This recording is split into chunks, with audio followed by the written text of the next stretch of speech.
మీరు topic change చేయండి. Topic ఏంటి కేసులు? ఏది కేసు సార్? పెద్దదానికి ఎవరు తుమ్మినా ఎవరు తగ్గినా ఎవరు ఏం చేసినా కూడా వైఎస్ఆర్సీపీ అంటే ఎట్లా? ఏంటి కేసులు ఏంటి? అదే కేసు అంటే ఏం కేసులు పెట్టారు? ఆయన ఏం చేశాడు? ఏం చేశాడు? యాగాలు చేస్తే కేసులు పెడతారా? యాగాలు చేస్తే కేసులు పెట్టేది ఎక్కడన్నా ఉందా? కేకు కట్ చేస్తే కేసులు, కోడిని కట్ చేస్తే కేసులు, మేకపోతుని కట్ చేస్తే కేసులు. ఇయా కేసులు? ఇయా శాంతి భద్రతల కోసం మీరు మాట్లాడేది? ఆయన అక్కడ సంబంధించినటువంటి నందేశ్వరికి సంబంధించిన విగ్రహాన్ని ప్రతిష్టకి వెళ్ళి ఆయన యాగం చేస్తే మీకు వచ్చినటువంటి బాధలేంది నాకు అర్థం కాదు. దాని మీద కేసులు పెట్టాల్సినటువంటి అవసరం ఏముంది? ఆ స్వేచ్ఛ లేదా? ఆ స్వేచ్ఛ లేదా? ఏమన్నా మీరు ఒక జీవో తీసుకొని వచ్చారా? ఇల్లే చేయాలా, ఇల్లే చేయకూడదు? అక్కడ అంతమంది బ్రాహ్మణులు ఉన్నారు. వాళ్ళందరూ ఏం దొంగ బ్రాహ్మణులా?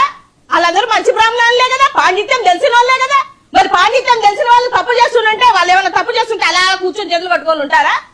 అంటే ఏం నిందేస్తున్నాము, ఏం మాట్లాడుతున్నాం అనేది ఆలోచించకుండా. అది ఏంటి కాపు అనే ఆ సెంట్రిక్ మీద రాజకీయాలు మరింత స్పీడ్ పెంచుతున్నారట. ముద్దుగాడు పద్మనాభం గారికి ఏవో బాధ్యతలు అప్పచెప్తున్నారని నిన్నేదో కొన్ని వార్తలు వచ్చినాయి. మరొక పవన్ కళ్యాణ్ కాదని 29లో మెజారిటీ కాపు సామాజిక వర్గం మీకు ట్రావెల్ అవుతుందని ఆశ ఉందండి సార్? ఇవాళ మెజారిటీ కాపు మాకు ట్రావెల్ అవుతుందా లేదా అనేది కాపులను బట్టి, లేకపోతే జనాల్లో ఉన్నటువంటి ఈ 3 సంవత్సరాలు, ఈ 5 ఏళ్ళు వాళ్ళు చూసినటువంటి పరిపాలన బట్టి కాపులకి ఏం చేశారు ఈ కూటమి ప్రభుత్వం, కాపులకి ఎంత చేస్తున్నారు, కాపులకి అన్యాయం జరుగుతుంటే ఏ మాత్రం ప్రశ్నిస్తున్నారు అని అనేది వాళ్ళు ఆలోచించుకుంటారు కదా.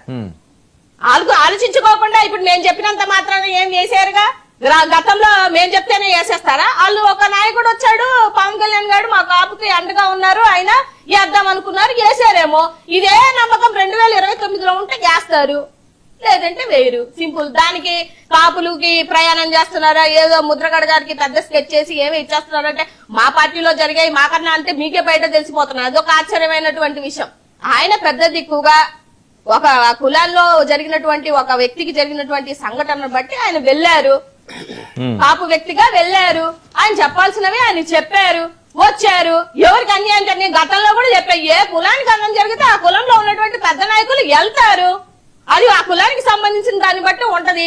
దాన్ని రాజకీయం చేసుకోవాల్సినటువంటి అవసరం ఏముంది? రాజకీయం చేసుకుంటున్నారు అని అంటే మీరు ఎక్కడో భయపడుతున్నారు, ఎక్కడో దూరం అయిపోతున్నారు పవన్ కళ్యాణ్ గారు అని మీ భయం ఏదన్నా ఉంటే అది రాష్ట్రంలో ఉన్నటువంటి కాపులు లేకపోతే రేపొద్దున ఎలక్షన్ లో వేయాల్సినటువంటి దాన్ని బట్టి తెలిసిపోతుంది.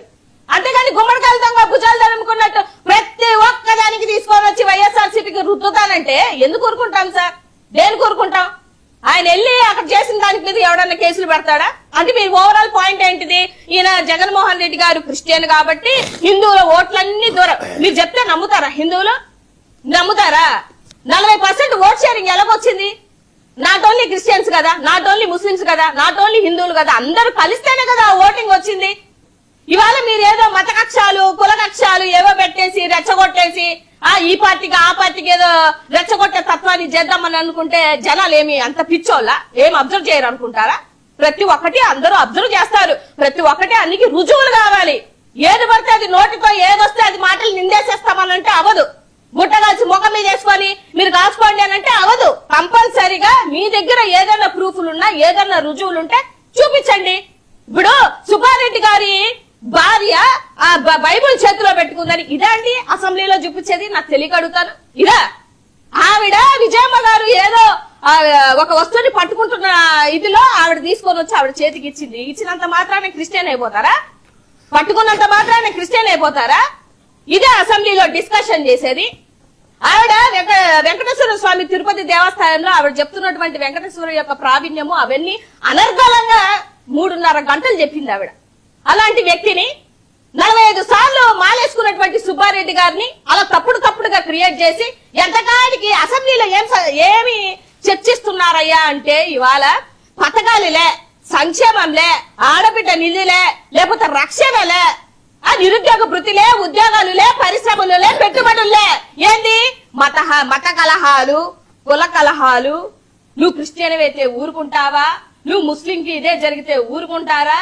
లేకపోతే ఆయన బైబిల్ పట్టుకున్నాడు, ఈయనేమో సక్రంగా చేయటం లేదు. ఇదా సార్ రాష్ట్రంలో ఉన్నటువంటి ప్రజలకి కావాలి? దేవాలయం లాంటి ఒక అసెంబ్లీలో కూర్చొని మీరు ఇలాంటి మాటలు మాట్లాడుతుంటే రాష్ట్రంలో ఉన్నటువంటి ప్రజలకి ఏమర్థం అవుతుంది? ఆడుకుంటున్నారు శుభ్రంగా కూర్చొని, అసెంబ్లీలలో కూర్చొని ఎంత బాగా ఆడుకుంటున్నారో. ఆడుకుంటున్నారు, పడుతున్నారు, గాయాలు చేసుకుంటున్నారు, పదకొండు ఇబ్బంది ఉన్నారు కదా, పడుతున్నారు. అసెంబ్లీకి రాష్ట్ర వెళ్ళొచ్చుగా. ప్రజలకి ఎందుకు ఇప్పుడు అసెంబ్లీలో రాష్ట్ర చంద్రబాబు నాయుడు గారు ప్రజలకి తప్పు చేస్తూ ఉంటే ఏముంది? జగన్ గారు 10 మంది ఉన్నారు ఆయనతో పాటు పోయి అసెంబ్లీలో ఆపవచ్చుగా, ఎదురుపడచ్చుగా, ఇస్తానులేండి. అడ్డపడచ్చుగా, ఆడుకోండి. ఓకే ఏమన్నా వద్దన్నారా? ఓకే ఓకే ఇస్తాను ఏమన్నా వద్దన్నారా? ఈసారి- కబడ్డీ, కబడ్డీ ఓకే. ఆడండి. ఈ 5 ఏళ్ళు చూసాం కబడ్డీ ఏమో ఆడారు, కబడ్డీ 5 ఏళ్ళు చూసాం. ఏమండి 5 ఏళ్ళు చూసాం కబడ్డీ ఏమో ఆడారు. ఇంకా 5 ఏళ్ళు వచ్చి ఈసారి- మనకు తెలుసు. రైట్, రైట్, ఓకే ఓకే నువ్వు ఓకే నాకు అడ్డం వెయిట్ చెప్పదా? వెయిట్ ఇప్పుడు వెయిట్ నేను